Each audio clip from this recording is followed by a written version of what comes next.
Hello students, this is Prachi. Welcome to our channel. आज हम करने वाले हैं class 12th chapter current electricity का नया topic which is very important, Kirchhoff's rules, या इसे हम किरचॉफ लॉज भी बोलते हैं कई जगह पर। तो क्या है ये किरचॉफ रूल्स या फिर किरचॉफ लॉज? तो सबसे पहले आप लोगों को पता होना चाहिए, it is an extended form of Ohm's law. ठीक है, ओम्स लॉ जैसे जैसे हमने अप्लाई किया था V equals to I R, जैसे जैसे डिफरेंट हम रेसिस्टर्स पढ़ते थे, कोई सीरीज में लगे हुए थे, कई पैरेलल में लगे होते थे, तो वो तो अभी तक हम जो 10th में पढ़ते आए थे वो फिर भी एक सिंपलर फॉर्म ऑफ सर्किट्स होती थी। तो एक टाइप का सर्किट आ गया है ना, इस तरीके से एक सर्किट के अंदर दो या दो से ज़्यादा सीरीज में लग गया, दो से ज़्यादा पैरेलल में लगे, तो फिर भी हम निकाल लेते थे। लेकिन जब हम +2 में आ गए हैं तो ऐसे हम कॉम्प्लिकेटेड सर्किट्स के बारे में पढ़ते हैं जहाँ पे हमें कंफ्यूजन क्रिएट हो जाती है कि whether the resistor is in series और इन पैरेलल। ठीक है, और फिर हमें कैसे उसका इक्विवेलेंट निकालना है, कैसे हमें आई निकालना है, करंट निकालना है, ये सब चीज़ें बहुत डिफिकल्ट हो जाती है। तो उन चीज़ों को सॉल्व करने के लिए हमारे पास आया किरचॉफ रूल्स या किरचॉफ लॉज। ठीक है, तो सबसे पहले हम बात करेंगे किरचॉफ लॉज की। तो सबसे पहले जो फर्स्ट रूल या फर्स्ट लॉ आया वो था करंट बेस्ड और दूसरा था पोटेंशियल बेस्ड। तो यहाँ पे मैं पहले यहाँ पे बता देती हूँ आपको, करंट वाला फर्स्ट था, ठीक है, एंड सेकंड था आपका वोल्टेज वाला या फिर पोटेंशियल डिफरेंस वाला, ताकि आप कंफ्यूज ना हो। तो दोनों को एक एक बार पढ़ेंगे और फिर हम आगे उनके साथ रिलेटेड एक एक न्यूमेरिकल करेंगे एंड देन जो हमारे एनसीईआरटी में गिवन है एग्जांपल्स वो करेंगे हम। ठीक है, तो सबसे पहले करंट के ऊपर जो बेस्ड रूल था उसे हम क्या बोलते हैं? उसे हम Kirchhoff's first law, Kirchhoff first rule और जंक्शन रूल भी कहते हैं। ठीक है, जंक्शन रूल भी कहते हैं। अब ये क्या होता है इसको पहले एक बार समझते हैं। जैसे कि मान लो कि कोई एक यहाँ पे ऐसे पॉइंट है, यहाँ से कोई करंट इधर आ रहा है, इधर आ रहा है, इधर, ये इधर और ये इधर आ रहा है। तो ये आपके पास मान लो I1 है, ये I2 है, ये I3 है, ये I4 है और ये I5 है। ठीक है, जंक्शन क्या होती है? जंक्शन ये जहाँ पर सारे के सारे मीट हुए हैं, इसे हम जंक्शन भी कहते हैं, इसे हम नोड भी कहते हैं। तो अकॉर्डिंग टू दिस रूल वो कहता है कि जितने करंट आ रहे हैं उन सब का सम इक्वल होता है जितने करंट जा रहे हैं। या सिंपल लैंग्वेज में बोल दो भाई, यहाँ पे कोई रुकेगा नहीं, जो आएगा वो निकल जाएगा। ठीक है, अगर 10 एम्पियर का करंट आ रहा है 10 एम्पियर का करंट ही निकलेगा, चाहे वो 10 एम्पियर का करंट इन तीनों से मिलकर आ रहा है तो जाते हुए इन दोनों की हेल्प से 10 एम्पियर का करंट निकल जाएगा। ये कहने का मतलब है। तो वो कह रहे हैं कि कहीं भी चार्ज रुकेगा नहीं, है ना, रुकेगा नहीं। ऑब्वियसली अगर यहाँ पे रुकेगा, करंट रुकेगा, चार्ज रुकेगा, तो यानी कि ये चीज़ गर्म हो जाएगी, है ना, शॉर्ट सर्किट हो सकता है, कुछ भी हो सकता है। तो इस वजह से ये जंक्शन रूल क्या कहता है कि यहाँ पर कुछ भी रुकेगा नहीं। तो इनका अलजेब्रिक सम जो होता है वो क्या होता है? 0 होता है। अलजेब्रिक सम का मतलब जितने आ रहे हैं या जितने जा रहे हैं, आने वालों के लिए हम पॉजिटिव साइन लगा देते हैं, जाने वालों के लिए हम नेगेटिव साइन लगा देते हैं। तो उन सब का जो सम होगा वो क्या रहेगा? 0। तो जैसे अगर यहाँ पर देखें तो इसकी तरफ आ कितने रहे हैं? I1 आ रहा है, I2 आ रहा है और I3 आ रहा है। इक्वल किसके होगा? जितने जा रहे हैं, जैसे कि I4 प्लस I5। तो this can be written as I1 plus I2 plus I3, इधर आके minus I4 minus I5 equals to 0। यानी कि ये 3 आ रहे थे, ये 2 जा रहे थे, तो इन सबका सम जंक्शन पे क्या हो गया? 0। तो और mathematically summation I is equal to 0 at junction या एट नोड। तो समेशन आई क्या है? अलजेब्रिक सम। अलजेब्रिक मतलब कि हम अलजेब्रा यूज करते हैं, उनकी डायरेक्शंस का यूज करके, कोई आ रहा है ये तो कोई जा रहा है, तो उसके अकॉर्डिंग हमने इसको यूज कर दिया 0। तो इसको हम लिखेंगे कैसे? तो हमने लिखा है in an electric circuit the sum of currents entering the junction is equal to the sum of leaving that junction। ठीक है, वो किसके इक्वल है? sum of currents leaving that junction, जितने जा रहे हैं तो उनके इक्वल होता है, तो इधर लेकर आएंगे तो वो क्या हो जाएगा? Equal to 0। ठीक है, तो ये था ऑल अबाउट फर्स्ट रूल या first law, junction rule, node law. ठीक है, इसे हम बोलते हैं। इसी से रिलेटेड एक न्यूमेरिकल करते हैं, उसके बाद हम चलते हैं पोटेंशियल डिफरेंस पे। वन मोर थिंग, इसे हम किरचॉफ करंट लॉ भी कहते हैं, KCL भी कहते हैं इसे हम, ठीक है। बहुत फेमस है KCL KVL, राइट। तो ये KCL है, C फॉर करंट, ओके। तो इसी से रिलेटेड एक न्यूमेरिकल करते हैं। तो इसको सॉल्व करने के लिए हम एक छोटी सी कंडीशन ले लेते हैं, अदरवाइज वैसे इसके ऊपर न्यूमेरिकल्स इतने इंपॉर्टेंट नहीं है जो सेकंड वाले पे जो आते हैं। तो मोस्टली जितने भी किरचॉफ लॉ से न्यूमेरिकल्स आएंगे वो आपके इस वाले लॉ से बेसिस पे आएंगे, इसको सिर्फ आपको समझना है। तो समझने के लिए सबसे पहले इस कंडीशन को देखते हैं। तो ये हो जाएगा एक जंक्शन, ठीक है। अगर ये एक जंक्शन है तो यहाँ पर एंटर करने वाले कौन कौन से करंट है, I1 एंड I2। तो current entering equals to current leaving, leaving कौन कौन से हैं, I3 एंड I4। तो I3 प्लस I4, ठीक है। अब इन सब की वैल्यूज पुट कर दो। ये कितना है, 10 एम्पियर, 10 एम्पियर। I2 आपको फाइंड करना है, I3 कितना है, 13 एम्पियर एंड I4 कितना है, 12 एम्पियर। तो ये हो जाएगा 10 प्लस I2 दिस इज 25। तो I2 कितना आ जाएगा, 25 माइनस 10, ये हो जाएगा 15 एम्पियर। दैट्स इट, ठीक है। 1 मार्क्स में अगर पूछ लिया जाए तो इस टाइप के आ सकते हैं। तो ये था इससे रिलेटेड एक छोटा सा न्यूमेरिकल। अब हम बात करते हैं सेकंड लॉ की, विच इज़ वेरी इंपॉर्टेंट। तो second law is based on potential difference. इसे हम KVL भी बोलते हैं, किरचॉफ वोल्टेज लॉ, या Kirchhoff second rule, second law, या फिर इसे हम लूप रूल भी कहते हैं। जैसे यहाँ पे जंक्शन रूल था, इसे हम लूप रूल भी कहते हैं, ठीक है। तो इसको अब हम डिटेल डिस्कस करते हैं। तो अब हम करते हैं सेकंड लॉ या फिर किरचॉफ सेकंड रूल, या इसको हम लूप रूल भी कहते हैं या KVL भी कहते हैं, किरचॉफ वोल्टेज लॉ, ठीक है, ओके। तो ये क्या कहता है, ये लॉ कहता है जैसे कि कोई एक सर्किट है, ठीक है। एक सर्किट अगर मैं यहाँ पे बनाती हूँ, तो मान लो ये एक सर्किट है, ठीक है। यहाँ पे मैं दे रही हूँ इसको 20 वोल्ट दे रही हूँ, ओके। यहाँ से करंट निकला, मान लो यहाँ कोई रेसिस्टेंस लगा हुआ है, ठीक है। अब यहाँ कोई एक रेसिस्टेंस लगा है एंड मान लेते हैं यहाँ पर कुछ इस तरीके से एक और वोल्टेज लगी हुई है, मान लो 5 वोल्ट लगा है, फिर यहाँ एक और रेसिस्टेंस लगा हुआ है। तो ये एक आपके पास सर्किट है, ठीक है। मैं इस सर्किट को टोटल दे रही हूँ 20 वोल्ट दे रही हूँ, ओके। अब जैसे जैसे मैंने इसको यहाँ पर दिया तो करंट यहाँ पे आएगा, I करंट आएगा। मान लो यहाँ पे 2 ओम का रेसिस्टेंस है, यहाँ पर भी 2 ओम का रेसिस्टेंस है, ये भी 2 ओम का रेसिस्टेंस है। अब यहाँ पे रेसिस्टेंस है, करंट जा रहा है, तो रेसिस्टेंस रोकेगा तो कुछ ना कुछ वोल्टेज ड्रॉप यहाँ पे होगा, यहाँ वोल्टेज ड्रॉप होगा, यहाँ वोल्टेज उसे मिलेगी, फिर यहाँ वोल्टेज ड्रॉप होगा, फिर इस तरीके से यहाँ पे आएगा, ठीक है। तो एक सर्किट के अंदर हर जगह पर जहाँ जहाँ कुछ भी लगा हुआ है वहाँ पर या तो उसे वोल्टेज मिल रही है या वोल्टेज ड्रॉप हो रही है, यही हो रहा है।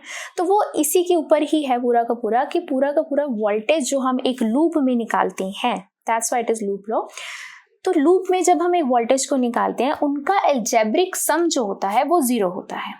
अब अलजेब्रिक सम तो 0 होता है, लेकिन यहाँ पे हमें कहाँ पर साइन कन्वेंशंस यूज करनी है, कहाँ अलजेब्रा यूज करना है, प्लस कहाँ लगाना है, माइनस कहाँ लगाना है, वो आप ध्यान से देखिए, ठीक है। सबसे पहले हम देखेंगे कि करंट किस डायरेक्शन में जा रहा है।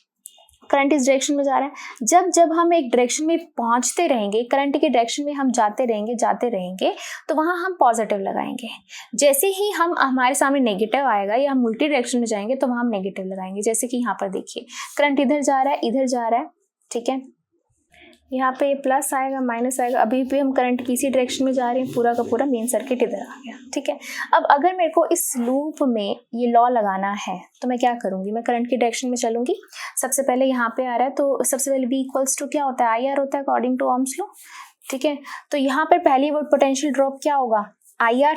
तो I और R कितना है 2, और हम इसकी डायरेक्शन में ही जा रहे हैं तो प्लस करेगा, तो प्लस 2I, ठीक है।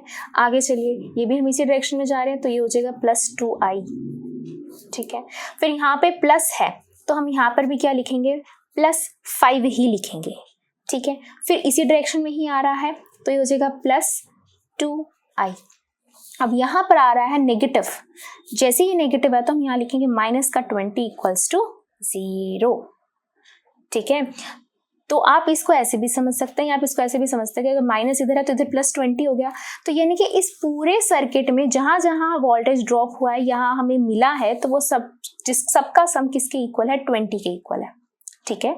तो या फिर हम ऐसे भी समझ सकते हैं, या जैसे मैंने अभी आपको बताया, अगर मान लो यहाँ पर इस तरीके से होता, यहाँ पर नेगेटिव होता और यहाँ पे पॉजिटिव होता, तो यहाँ आते आते हम -5 लेते, -5 देन +2 इस तरीके से लेते हैं, ठीक है। तो यहाँ प्लस मिला तो हमने प्लस लगाया, यहाँ आते ही हमें माइनस मिला तो हमने यहाँ पर माइनस लगा दिया। क्लियर हो गई ये बात। अब अगर हम इसे सॉल्व करेंगे तो हमें यहाँ पर आई मिल जाएगा, सब चीज़ें मिल जाएंगी। अब अगर आपके दिमाग में ये आ रहा है कि मैम हमारे क्वेश्चंस में अलग है या हमारे टीचर ने हमें अलग करा है, कोई दिक्कत वाली बात नहीं, इसको ध्यान से समझना। मान लो मैंने किसी एक लूप में ये लॉ लगाया और मेरा आंसर आ रहा है a + b - c = 0, लेकिन आपको सॉल्व करके मिल रहा है -a - b + c = 0, बिल्कुल ऑपोजिट साइन मिल रहे हैं। अब डरना नहीं है, क्यों? क्योंकि जब आप इसमें से माइनस कॉमन लोगे तो क्या बचेगा, a + b - c = 0, और यहाँ पर माइनस है तो इधर आके क्या हो जाएगा, ये तो 0 खत्म हो जाएगा, क्या बचेगा, a + b - c = 0 तो बचेगा, सेम हो गया। तो डरना नहीं है कि भाई उसका अलग आ रहा है रिजल्ट, मेरा अलग रिजल्ट आ रहा है। बात वही है कि हमने क्या देखना है कि कहीं भी पूरे सर्किट में, पूरे लूप में कहाँ पोटेंशियल ड्रॉप है, कहाँ पर गेन है, उन सबका अलजेब्रिक सम किसके इक्वल लिख देना है, हमने 0 के इक्वल लिख देना है, ठीक है। तो इसको एक बार डिफाइन करते हैं। तो क्या कह रहे हैं कि अराउंड एनी क्लोज लूप, ये से क्लोज लूप में ही लगता है, the algebraic sum of changes in potential must be 0। Algebraic sum of changes in potential must be 0। तो जितना भी जैसे जैसे हम लूप में जा रहे हैं, कोई भी पोटेंशियल में चेंज आ रहा है, कहीं भी ड्रॉप हो रहा है, गेन हो रहा है, हर का अलजेब्रिक सम किसके इक्वल होगा, 0 के इक्वल होगा। इसको और समझते हैं, एक न्यूमेरिकल लेते हैं। तो जैसे कि एक सर्किट है, इसमें हमें कैलकुलेट करना है values of I1, I2 and I3, और ये आपको एक सर्किट दे रखा है, ठीक है। तो सर्किट दे रखा है, हमें क्या करना है, सबसे पहले तो हमें देखना पड़ेगा कौन सी हम लूप में जाते हैं। कोई एक लूप उठाएंगे हम, उसके अकॉर्डिंग हम सॉल्व करना स्टार्ट करेंगे। जैसे कि क्लोज लूप देख सकते हो, ABEFE ये वाली क्लोज लूप बन रही है एक, तो इसके अंदर हम लॉ लगा के इक्वेशन बनाएंगे, फिर अगली लूप में लॉ लगा के इक्वेशन बनाएंगे, इस तरीके से हम इसे सॉल्व करेंगे। तो सबसे पहले ये लूप बन रही है, तो हम लूप का नाम लिख देते हैं ABEFA, ये वाली लूप की बात हो रही है यहाँ पर, ठीक है। चलो शुरू करते हैं। ये पॉजिटिव की तरफ से हम जाएंगे, तो यहाँ से I1 जा रहा है, तो सबसे पहले V = क्या होगा, IR होगा। तो पहला वोल्टेज क्या आ रहा है, 5I1, ये हो गया 5I1।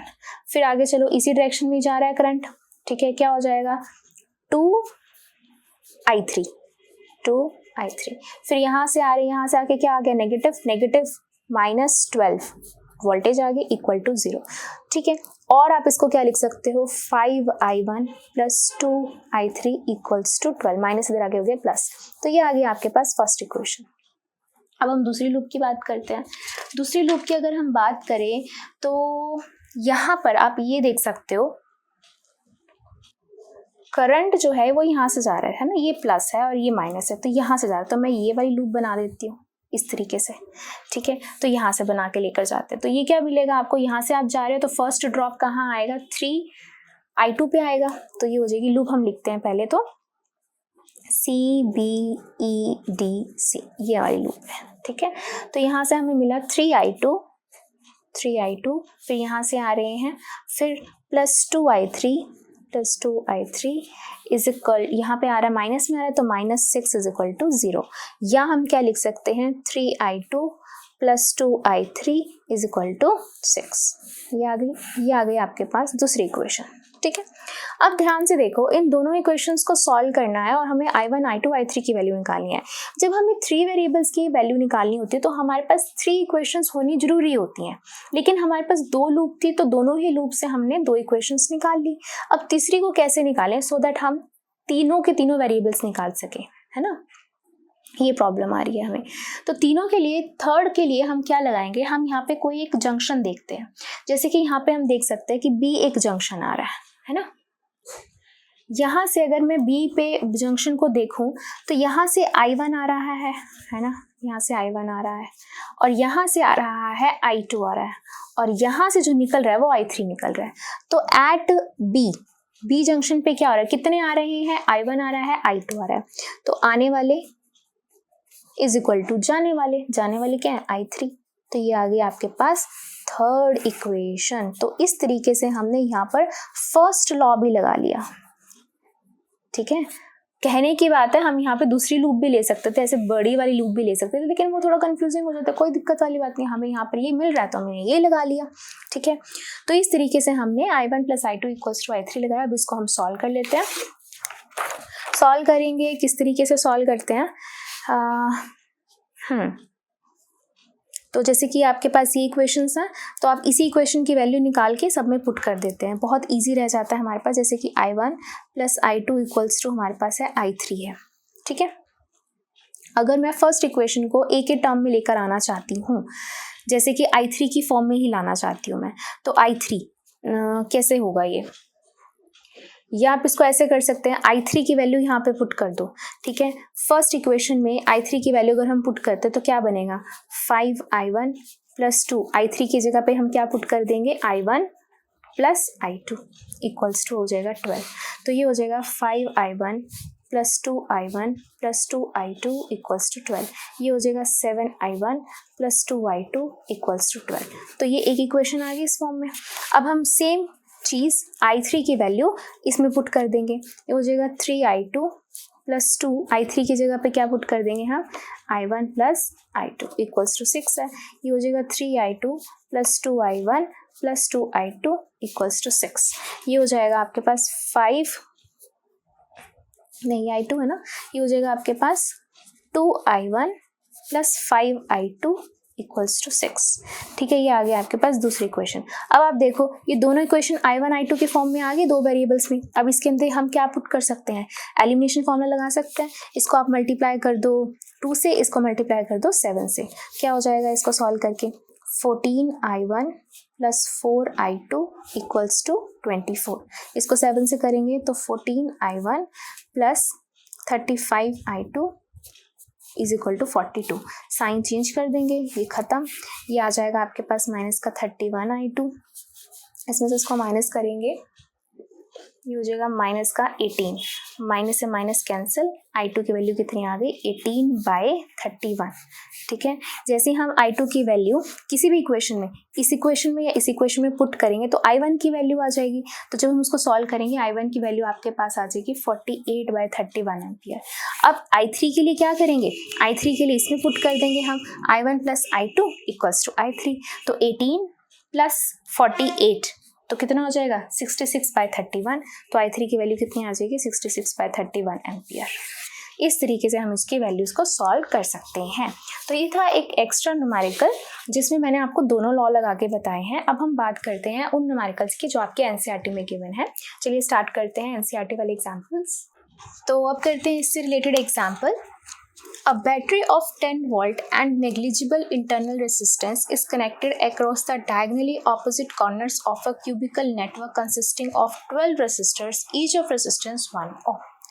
Determine the equivalent resistance of the network and the current along each edge of the cube. तो ये एक क्यूब आपको दे रखा है जिसकी हर एक एज पे एक रेसिस्टेंस लगा हुआ है 1 ओम का, ठीक है। और यहाँ पर हमने एक बैटरी लगा दी है जिसकी जो EMF है वो कितना है 10 वोल्ट का है, और इसका नेग्लिजिबल इंटरनल रेसिस्टेंस है। नेग्लिजिबल इंटरनल रेसिस्टेंस का मतलब क्या होता है कि जैसे हमने पहले वाले उसमें पढ़ा हुआ था करंट का relation EMF external and internal resistance के साथ, तो इंटरनल रेसिस्टेंस नहीं है तो आप वहाँ पर इंटरनल रेसिस्टेंस को निगलेक्ट कर सकते हो कि यहाँ पे कोई वोल्टेज ड्रॉप नहीं है, ठीक है। तो अब क्या है, हमें इस पूरे क्यूब का क्या फाइंड करना है, इक्विवेलेंट रेसिस्टेंस फाइंड करना है, और हर एज में कितना करंट जा रहा है हमें वो निकालना है, ठीक है। तो देखा जाए तो अगर हमें पूछा जाता है इक्विवेलेंट रेसिस्टेंस 10th के अकॉर्डिंग देखें तो क्या होता है कि कौन सी चीज़ सीरीज़ में लगी है, कौन सी चीज़ पैरेलल में लगी है ना, तो कौन सा रेसिस्टेंस है। यहाँ तो बहुत सारा कन्फ्यूजन है कि कौन सा सीरीज़ में कौन सा पैरेलल है, किसके क्या पैरेलल है सीरीज़ में, बहुत कन्फ्यूजन है। तो हम क्या लगाएंगे यहाँ पर, हम यहाँ पे लगाएंगे KVL लगाएंगे, राइट। तो ध्यान से सबसे पहले देखते हैं कि ये जो बैटरी लगाई गई है ये डायगोनली लगाई गई है। डायगोनली मतलब कि यहाँ पर A पार्ट पे और यहाँ पर C डैश पे, इनकी एक डायगोनली लगाई गई है, ठीक है। तो हमारा KVL जो होता है वो किस पे लगता है, क्लोज लूप पर। तो हमने एक क्लोज लूप लगा ली, ये वाली close loop, E A B C dash फिर से E एंड A। और तो क्लोज लूप जितनी भी हैं ये तो कनेक्शन बन ही रहा है क्लोज लूप, है ना। तो यहाँ से हम क्या करेंगे, एक इक्वेशन फाइंड करने की कोशिश करेंगे, ठीक है। तो अगर हमने देखा यहाँ से करंट 3I जा रहा है, तो करंट 3I जा रहा है तो वो 3 आगे पार्ट में कट हो रहा है, इक्वली पार्ट में जा रहा है, ठीक है। तो यहाँ पर I और I जा रहा है, ठीक है। जैसे ही वो यहाँ पर जा रहा है, यहाँ आने के बाद वो फिर से टूट रहा है किसके अंदर, 2 पार्ट्स में। इधर हाफ जा रहा है I/2, यहाँ पे हाफ I/2, ठीक है। सिमिलरली यहाँ पे क्या हो रहा है, यहाँ पे I जा रहा था, यहाँ पे I जा रहा था, अब यहाँ से भी क्या कितना जा रहा है, I जा रहा है, ठीक है। तो ये हमें I दे रखा है, R दे रखा है, सब कुछ दे रखा है। हम अब क्या करेंगे, ये जो रेसिस्टेंस लगा रखे हैं ना R, तो ये है आप लोगों की, इसको हम स्मॉल r मान लेते हैं ताकि हमें ना कन्फ्यूजन ना क्रिएट रहे कि स्मॉल r मतलब कि एक रेसिस्टेंस, ठीक है, एक रेसिस्टेंस, और सारे इक्वल हैं, 1 ओम के ही हैं, ठीक है। तो हमारे लिए इजी रह जाएगा। तो हम इस लूप में लगाने वाले हैं KVL। तो लूप लिखते हैं सबसे पहले, तो हम इसी लूप पे लगाते हैं। कौन सी लूप है, लूप लिखते हैं A B C dash E and फिर से A। तो इसके ऊपर KVL जब हम लगाएंगे तो क्या करेंगे, हम यहाँ से चलेंगे। तो सबसे पहला जो पोटेंशियल ड्रॉप है वो यहाँ पे आएगा, दैट इज IR, और करंट की डायरेक्शन में जा रहे हैं तो प्लस रहेगा IR। फिर आगे चलिए, अब यहाँ पे I कितना है, I/2 into R, small r ले रहे हैं हम। फिर आगे चलिए, यहाँ पे I है और स्मॉल r है। फिर हम यहाँ से आ रहे हैं और यहाँ पे माइनस में है, तो माइनस में 10 है, माइनस का 10 इज इक्वल टू क्या हो जाएगा, 0। हम दोबारा से यहीं पर आ गए, ठीक है। तो यहाँ पे हम देखते हैं कि क्या बनता है, ये हो जाएगा 2IR plus I/2R is equal to -10, इधर आके हो जाएगा +10। एलसीएम ले लेंगे, ये हो जाएगा 4IR plus IR equals to 10। तो ये हो जाएगा 5IR/2 इक्वल्स टू 10, ठीक है। क्रॉस मल्टीप्लाई कर देंगे, IR इक्वल्स टू 20/5 कैंसिल होके आ गया आपके पास 4, ठीक है। तो ये IR आया है, R कितना था, यानी कि इंटरनल रेसिस्टेंस कितने के हैं, 1 ओम के हैं, तो ये हो गया 1 ओम, ये हो गया 4। तो I की वैल्यू कितनी हो गई, 4 एम्पियर। तो हर वाली ब्रांच में जो है वो I कितना जा रहा है, 4, लेकिन हमने टोटल करंट कितना भेजा था, 3I। तो हम यहाँ पे लिख सकते हैं कि जो टोटल करंट था वो कितना था, 3I था। तो 3 और I की वैल्यू कितनी आई है, 4, दैट इज 12 एम्पियर का करंट टोटल जा रहा है। एक तो ये हो गया टोटल करंट।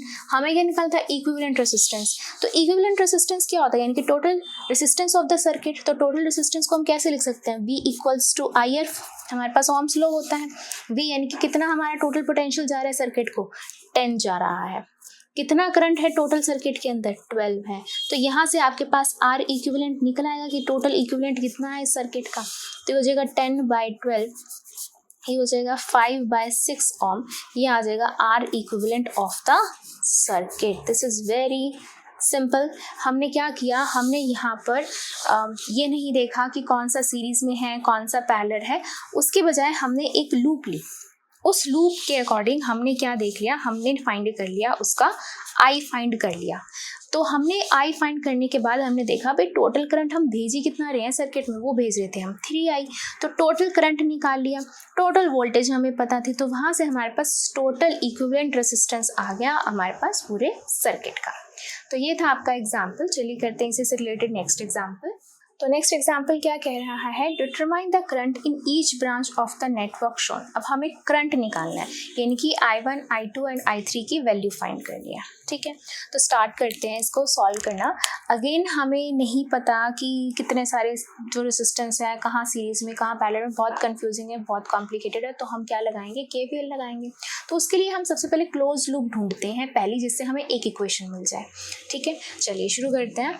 तो अगर मैं ध्यान से देखूं तो यहाँ पर एक सर्किट लगा हुआ है, यहाँ पे एक EMF लगा हुआ है, तो यहाँ से और ये ही एक क्लोज लूप बन रही है ना, ABCA, राइट। इसको यूज़ करते हुए हम एक इक्वेशन बना सकते हैं। तो यूज़ करते हैं, लूप कौन सी है, ABCA, ये वाली लूप है।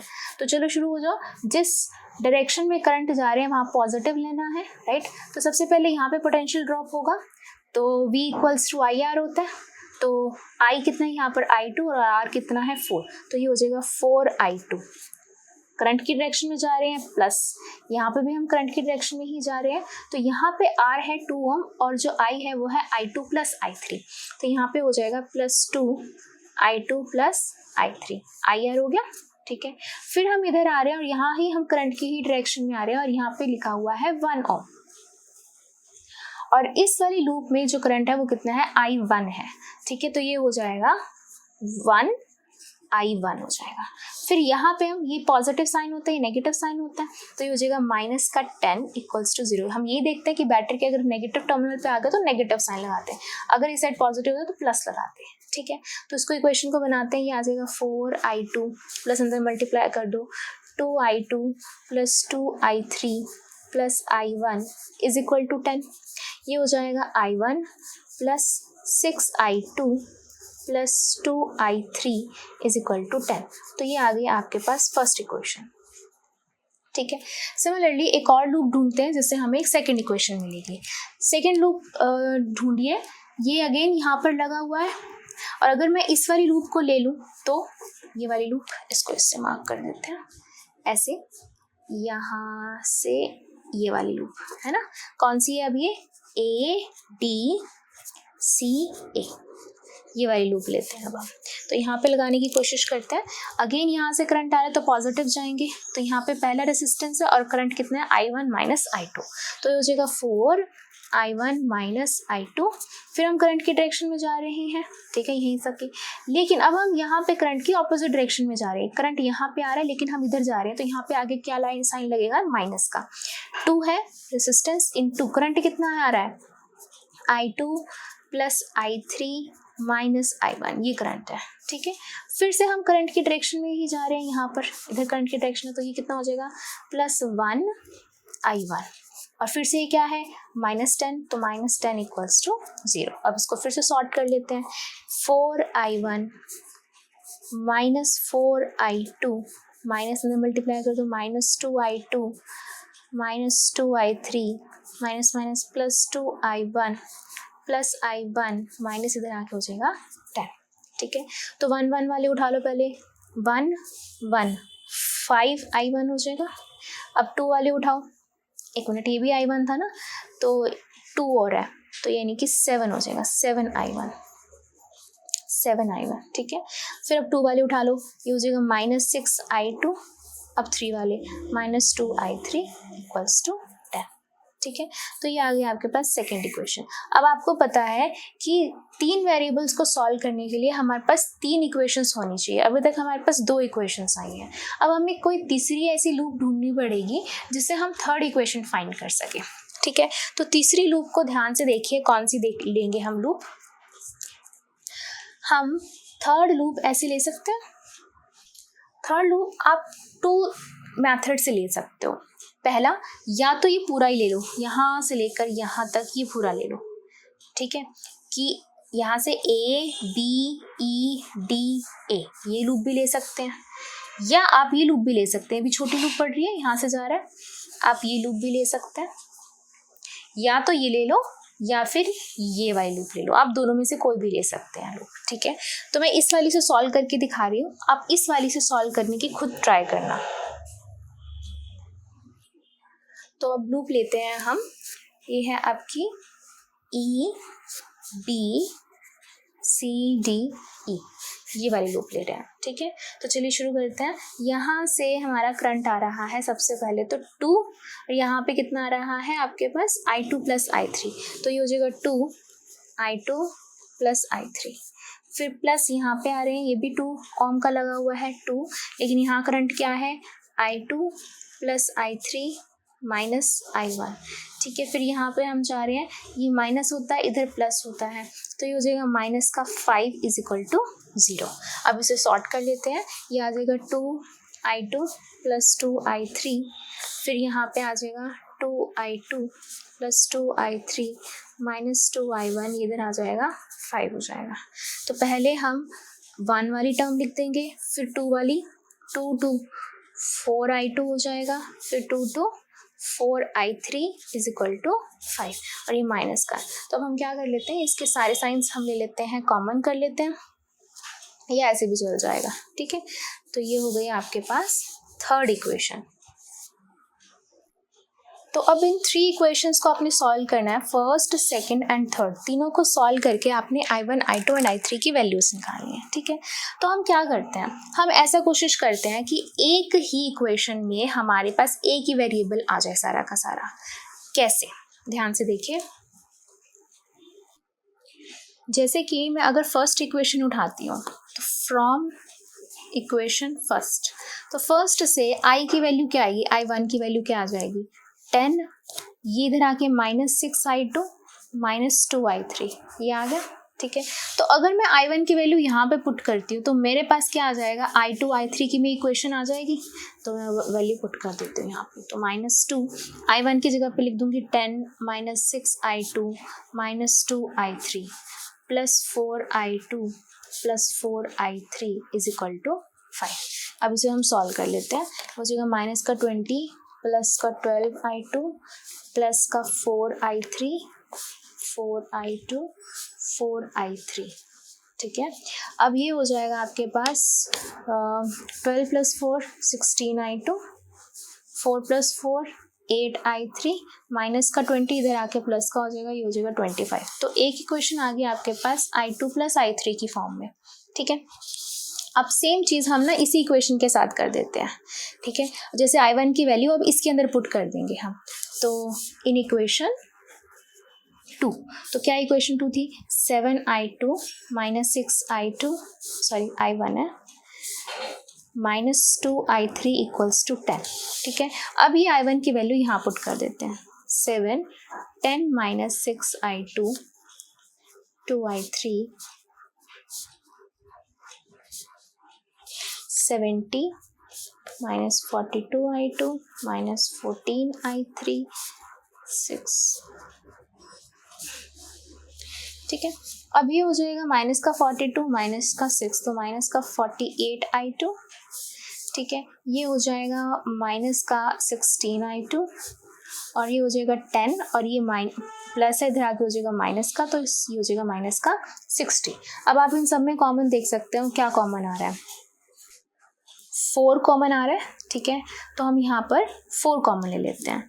एक मिनट, यहाँ पे ना 48I2 एंड -16I3 है, ठीक है। 4 कॉमन ले लेते हैं, ये आ जाएगा आपके पास माइनस का 12I2 माइनस का 4I3 एंड माइनस, ठीक है। अब माइनस भी कॉमन ले लेते हैं, सब में माइनस है तो प्लस आ जाएगा, 12I2 + 4I3 = 15, ओके। अब ये आ गया आपके पास इक्वेशन ए, ये है इक्वेशन बी। इन दोनों इक्वेशंस को हम सॉल्व कर लेंगे यूजिंग एलिमिनेशन। कैसे कर सकते हैं एलिमिनेशन, हमें क्या करना होता है, हमें किसी एक वेरिएबल को सेम बनाना है। जैसे यहाँ पर I3 8 है, यहाँ पे I3 4 है, तो इस इक्वेशन को मैं 2 से मल्टीप्लाई कर देती हूँ। क्या आ जाएगा आपके पास, 24I2 + 8I3 = 30। इसको अब नीचे लिख देंगे, 16I2 + 8I3 = 25। साइन चेंज कर देंगे, ये खत्म। ये क्या आ जाएगा आपके पास 8I2 और इसमें से इसको माइनस करेंगे आएगा 5। तो यहाँ से आपके पास I2 कितना आ गया 5/8। तो this is 5, A2 is 5/8 ampere. तो एक करंट आ चुका है आपके पास। अब जैसे ही आप I2 निकालेंगे, इसके अंदर पुट करेंगे I2 की वैल्यू, यहाँ पर मैं यहाँ पुट करके दिखा देती हूँ। जैसे कि 16 I2 की जगह पे 5/8 प्लस 8I3 = 25, इससे से कैंसिल किया 2, 10 आ गया, 10 इधर आके क्या हो जाएगा माइनस हो जाएगा, तो ये आ जाएगा 15, ठीक है। एंड तो I3 कितना आ जाएगा 15/8 एम्पियर आ जाएगा। ऐसे ही आपके पास I3 भी आ गया है, I2 भी आ गया। जब आप इसके अंदर पुट करेंगे तो आपके पास I1 कितना आ जाएगा 22.5 एम्पियर।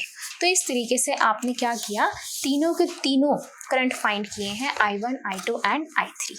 तो ये सभी हमने जैसे I1, I2, I3 सब निकाल लिए हैं, लेकिन हमें क्या निकालना था, determine current in each branch. Each branch का मतलब क्या है कि you have to calculate current in AB, AD, AC, right, BD, इन सब में कैलकुलेट करना है आपको, राइट। तो सबसे पहले अगर मैं AB की बात AB की बात करती हूँ तो AB में कौन सी ब्रांच आ रही है, I2, तो ये रही I2। तो I2 की वैल्यू कितनी आई थी आपके पास, 5/8 आई थी, तो दिस इज 5/8 एम्पियर। फिर नेक्स्ट है आपके पास AC की अगर हम बात करते हैं तो AC में कौन सा करंट जा रहा है, I1, ठीक है। तो AC में जा रहा है I1 और I1 की वैल्यू हमने निकाली थी 2.5 एम्पियर, ठीक है। नेक्स्ट जो है, अब आप यहाँ पर ये देख सकते हैं कि BC देख सकते हैं आप, ठीक है। यहाँ पर BC में कितना करंट जा रहा है, BC is I2 plus I3, I2 plus I3। तो I2 आया था आपके पास 5/8 एंड I3 आया था आपके पास 15/8 विच इज इक्वल टू 20/8, ठीक है। तो इसको हम लिख सकते हैं 1/2 एम्पियर, ठीक है। ये हो गया BC। उसके बाद अगर हम CD की बात करें तो CD में है I2 plus I3 minus I1, ठीक है। तो ये हो गया CD is equal to I2 plus I3 minus I1। तो I2 plus I3 minus I1 is 2.5, ठीक है। तो 2.5 can be written as this thing, ठीक है। तो ये हो जाएगी 5 5 एंड 5 2, तो ये हो गया आपके पास 20/8 माइनस 5/2। तो ये 4 2 4 5 5/2 माइनस 5/2, ये आ गया 0 एम्पियर। तो CD में जो करंट आ रहा है वो आ रहा है आपका 0 एम्पियर। AD की बात करें तो AD is I1 minus I2, AD is I1 minus I2, I1 is 2.5 minus I2 is 5/8, ठीक है। जब हम इसे सॉल्व कर लेंगे तो AD में हमें मिलेगा 17/8 एम्पियर करंट, ठीक है। तो और कौन सी रहेगी आपके पास, AB हो गया, CA हो गया, BC हो गया, CD हो गया। हाँ, यहाँ से भी हम देख सकते हैं, ये वाली ब्रांच भी देख सकते हैं, DEB ब्रांच भी देख सकते हैं हम, ठीक है। तो DEB में कौन सा करंट जा रहा है, I3 जा रहा है, ठीक है। तो DEB में जा रहा है I3, तो I3 की वैल्यू डायरेक्ट यहाँ पे लिख देते हैं, दैट इज 15/8 और 17/8 एम्पियर। तो इस तरीके से हमने हर ब्रांच में करंट फाइंड किया है। तो thank you, that's all for this video. Next video में हम कवर करेंगे next topic of this chapter. Thank you.